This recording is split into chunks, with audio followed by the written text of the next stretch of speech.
Students, आप लोगों को पता होगा वैलेंटाइंस डे पर जो स्टूडेंट जिनका 2021 में सेशन चालू होना था 2022 में फाइनली सेशन चालू होगा।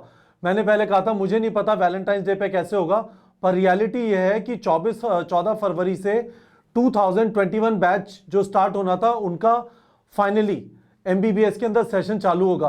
प्रॉब्लम क्या है उन बच्चों के साथ, उनमें से काफी सारे लोग की जिनकी सेकेंड राउंड ऑफ काउंसलिंग के बाद कॉलेज मिलेगा, कॉलेज चेंज करेंगे, अपग्रेडेशन वगैरह होगा, या जो सेकेंड राउंड में फ्रेश रजिस्टर करेंगे उनकी कुछ क्लासेस छूट जाएंगी।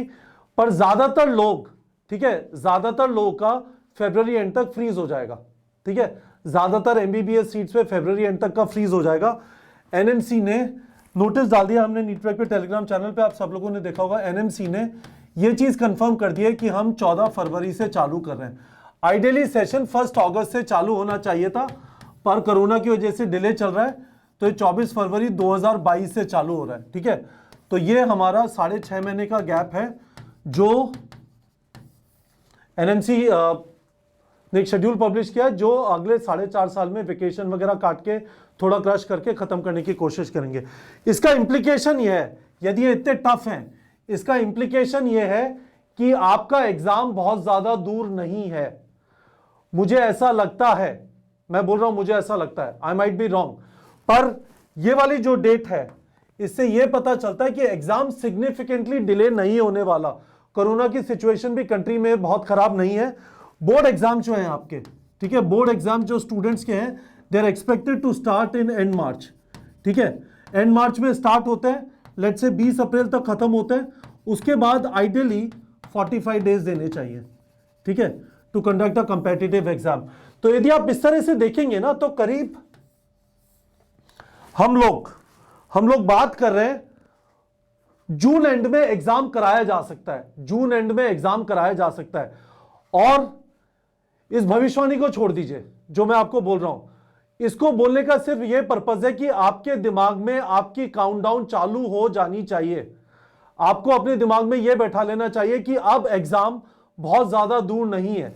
You are looking at around 4.5 months, है ना। 4.5 मंथ्स का मतलब हुआ आपके करीब 20 हफ्ते के आसपास एग्जाम है। 20 हफ्ते बाद आपका एग्जाम है, आपको उसके हिसाब से तैयारी करनी चाहिए। और मैं आपको इस वीडियो में 2-3 मिनट में कुछ चीजें बताना चाहता हूं, और मैं ये चीजें आपको रिमाइंड करता रहूंगा बार बार। ठीक है, आप टारगेट करिए अपना सिलेबस कंप्लीशन 15 मई तक। ठीक है, जल्दबाजी मत करिए। जल्दबाजी करने का मतलब ये होगा कि कोई चैप्टर बिना जाने आप आगे बढ़ गए कि मैं बाद में कर लूंगा, बाद कभी आएगा नहीं। आराम से पढ़िए, 15 मई तक सिलेबस कंप्लीट करिए। ठीक है, 10 से 12 डेली अपनी पढ़ाई का शेड्यूल रखिए। ठीक है, बीमार मत पड़िए, अपने आप को हेल्दी रखिए मेंटली और फिजिकली। 10 से 12 घंटे सफिशिएंट है। बैलेंस रखिए थ्योरी कंप्लीशन में और क्वेश्चन प्रैक्टिस के अंदर। ठीक है, और हर 2 हफ्ते में मॉक टेस्ट दीजिए। आपने हमारा मॉक टेस्ट का शेड्यूल देखा होगा, अभी नीट लेवल हुआ कल, और इस वाले संडे को अब एम्स लेवल होगा, फिर अगले हफ्ते एक और नीट लेवल होगा, फिर एम्स लेवल होगा। अब हम ऑलमोस्ट आपको रेगुलरली टेस्ट कराते रहेंगे। ठीक है, टेस्टिंग बहुत ज्यादा जरूरी है, क्वेश्चन प्रैक्टिस बहुत ज्यादा जरूरी है, और मानसिक और शारीरिक संतुलन बनाए रखना बहुत ज्यादा जरूरी है। और इन सब चीजों में आपकी एक बहुत बड़ी जो हेल्प करेगा वो ये है कि आप एक शेड्यूल जरूर बना लें। ठीक है, आप एक शेड्यूल जरूर बना लें। ठीक है, चाहे आपके इस समय पे मॉक टेस्ट में 650 नंबर आ रहे हैं, चाहे 350-400 नंबर आ रहे हैं, आपकी पढ़ाई बहुत ज्यादा फोकस डिसिप्लिन हो जाएगी जब आप डिसाइड कर लेंगे कि मैं ये कोशिश करूंगा अगले 4-4.5 महीने में करने की।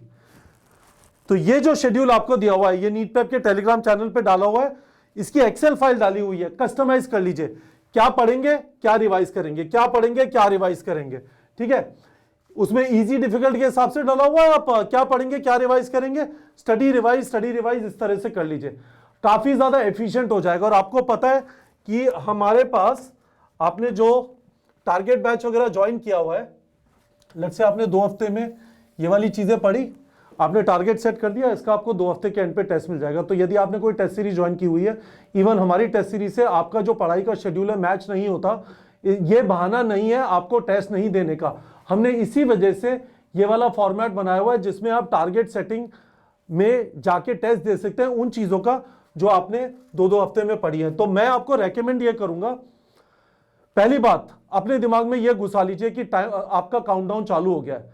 अब पता नहीं, ठीक है, मुझे लगता है, मैं अपने एक्सपीरियंस से बोल रहा हूं, और ये जो एनएमसी ने बिल्कुल ठोक के बोल दिया है 14 फरवरी स्टार्ट, ठीक है, तो वो जल्दी से जल्दी करने की कोशिश करें। वो चाहेंगे कि ये जो डिले कोविड की वजह से 2 साल हुए हैं, ये 2022 पे कैरी फॉरवर्ड ना हो सिग्निफिकेंटली, कुछ कैरी फॉरवर्ड तो होगा, ठीक है।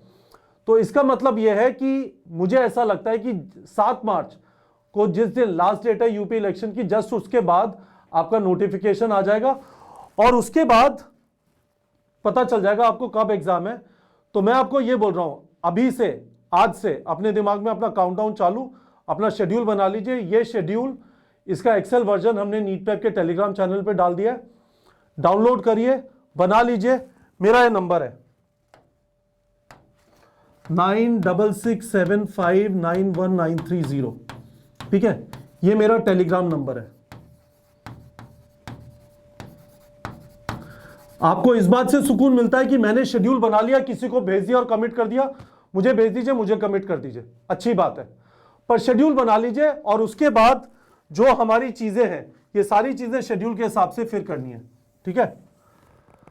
हमें टारगेट करना है, ये आप शेड्यूल में दिखाई देगा, 10 से 12 घंटे की पढ़ाई, बैलेंस मेंटेन करना है, वीडियो लेक्चर यानी थ्योरी और क्वेश्चन प्रैक्टिस में, और हर 2 हफ्ते में मॉक टेस्ट देना है। आपका कोई भी सवाल है आप मुझे कमेंट सेक्शन में पूछ सकते हैं। आपको यह भी पता है कि हमने शॉर्ट ड्यूरेशन रिवीजन लेक्चर्स भी प्रोवाइड कर दिए, जिससे आपको क्विक रिवीजन करना है, ठीक है। यदि आपका सिलेबस खत्म हो चुका है, 15 मई तक नहीं, अभी खत्म होने वाला है, और रिवीजन करना चाहते हैं, शॉर्ट ड्यूरेशन रिवीजन लेक्चर्स भी हेल्पफुल होंगे। बट इंपॉर्टेंट चीज है, शेड्यूल बनाइए और इन 4 चीजों को पकड़ के रखिए, चीजें अच्छी होंगी, ठीक है बच्चों।